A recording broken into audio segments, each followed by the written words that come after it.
направили едни пръчки.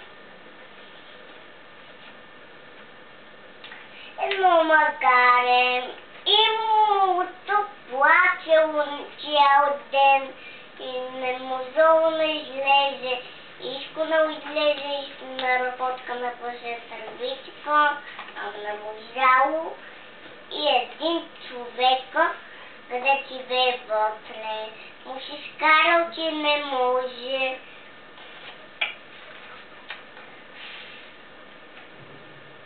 Ти много хубаво разказваш.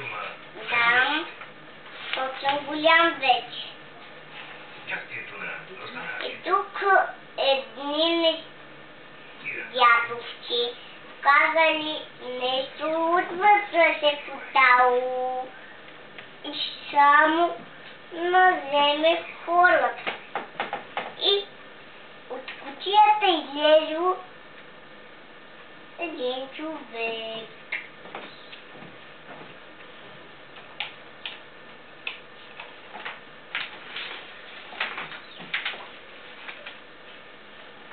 Тя е по-хубаво разказва. Да, я намери някоя по-хубава картинка. Айде, разкажи още много. Хубаво разказваш. Ами тя е много дълго тая притча. Само намеря картинка. Ето картинка. И един лозавер искал един човек гонел в едно колело. Ама искам да го убия, ама не можам да го убие. И си намерил едни чертички за взел ги, не ги взел. Ето хубаво полицейска учебка. Много хубаво четеш. Да, защото вече съм голям и аз мога. И аз се научих на чета. Добре, браво.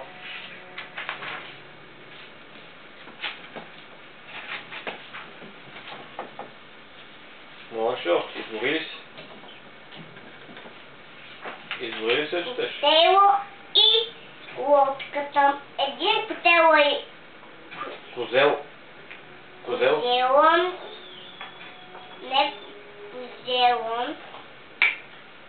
Лодката един път влязла в водата, ама лодката се чапнало нещо тук. Това нещо чапнало и лодката литнала.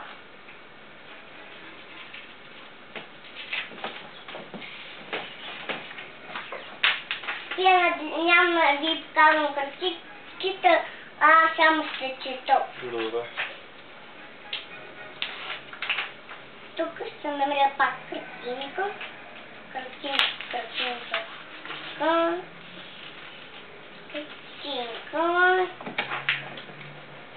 Тук кончето и една кравичка и козичка и едно конче, посели търва, едно прасенце, едно малко прасенце,